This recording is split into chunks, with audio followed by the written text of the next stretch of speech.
สกุลขอเชิญครับ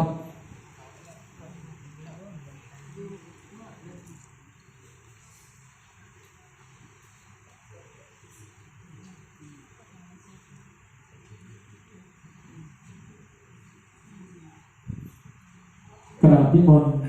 พระครูปัญญาเขมาภิรัตน์เจ้าคณะอำเภอโพไซเมตตาพิจารณาชักผ้าไตรบางสกุล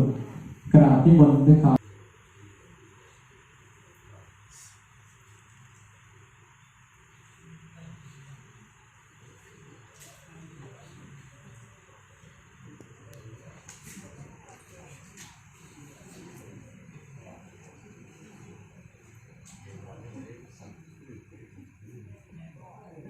เราในนี้ท่านประธานพิธีนะครับ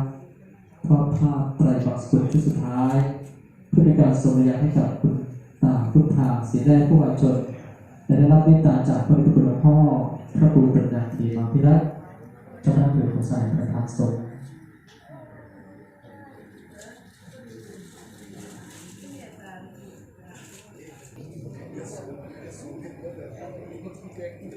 อย่าง